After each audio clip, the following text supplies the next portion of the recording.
Hey everybody, this is Miss Angie, and I don't know if you can tell today, but I'm getting ready to go into my bees. So let's go open up the hives.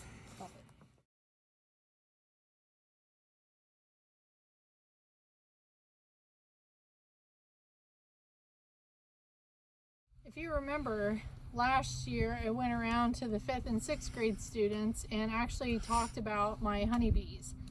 I have two hives right now. One is a year old and the other one is actually, I've just split it. And I wish that I would have taken this video earlier so I could have showed you splitting a hive.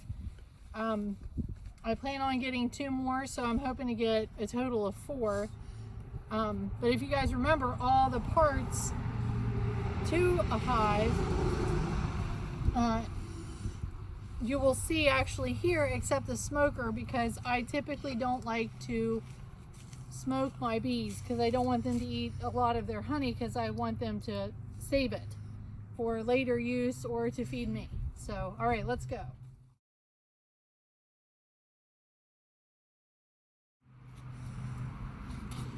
We are going to see if the bees need any food. And this is what you call a pollen patty. It's just a mixture of pollen to actually feed the bees. And if you look over to the right, I use a chicken waterer to allow the bees to drink.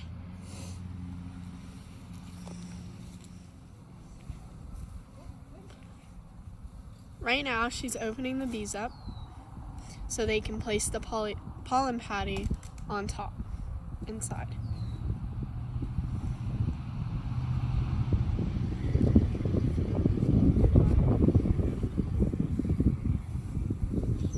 Okay, back up. Yeah, just keep. Right now she's just checking things to make sure everything's good and realize that she's filled to the brink.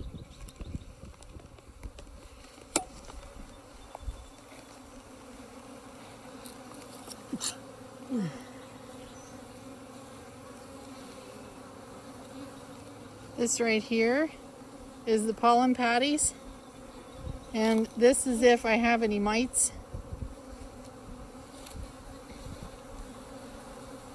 But they have food. They're really busy. I don't think I need to add any frames or anything, so I'm going to just close them all back up. What about the pollen patty? They're trying to figure out a safe place to put the pollen patty. That way they don't smash any bees. And again, Miss Angie did not smoke them because they rush and they eat all their honey.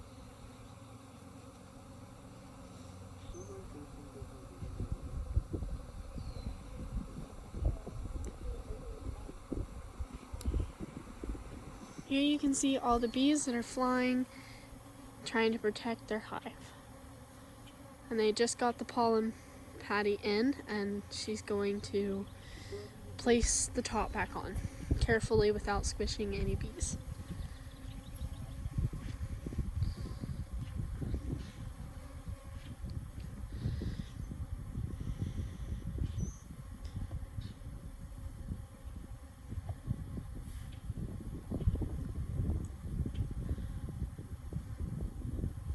Now we are going down over to the other side of my yard, and we're going to check the part of the hive that I split to make sure that there is a queen, which there should have been 4 queens, and that these queens were supposed to basically fight to the death until one queen remained and is in the supreme. But I split it, so I put 5 complete frames in there, and with those 5 frames they had bees and they had brood for the bees to eat, and for the queen cells to come.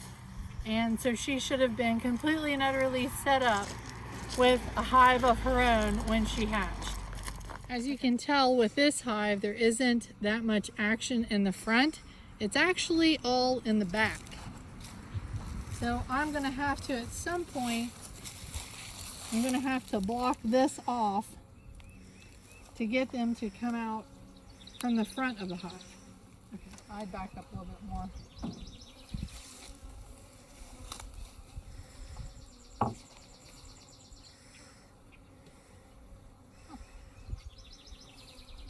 This is a queen excluder.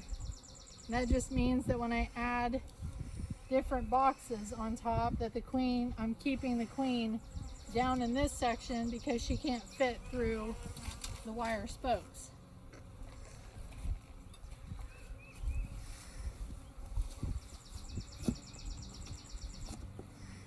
She's again removing this top with caution to not harm any of the bees.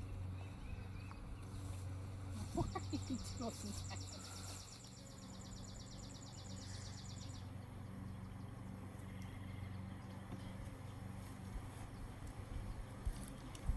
Yes, I know. She's made y'all mad. Blah, blah, blah.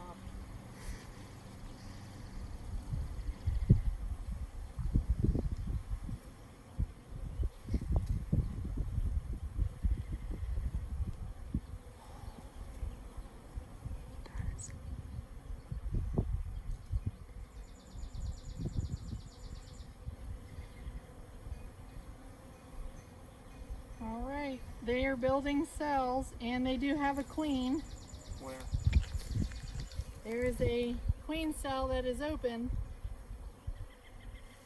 So she's in there at the bottom, or yes, I know. Making y'all mad. Okay. You gotta be on I know. It's okay. Just leave her there. It's what she's supposed to do. I think he's. No, they're she's. Which, Maybe those ants are hiking up. they're probably she's too.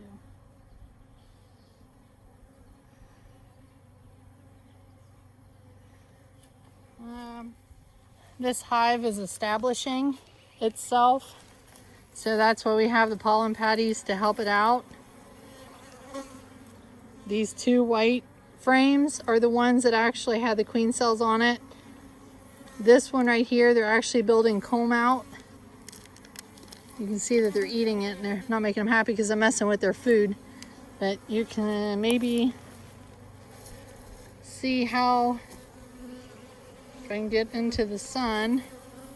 And in this line right here, you can actually see them building comb out and trying to establish themselves to pull in honey and bee pollen and whatever else that they need in there.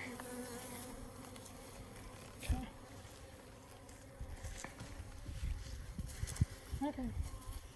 I mean, keep recording because I can edit that out. You can edit things out like this? Yeah. Oh, okay, what the heck? I could have kept it recording the whole time. Well, Yes. yes and no, but Okay. yes, I know. Like they're royal. This one, I think this one I'm gonna have to keep feeding. For a while. Yeah. But, you know, spring is definitely around, so they're gonna pull in some food. That kind of scared me. Oh, they're so pretty. Alright, you goobers, get in there. They're still.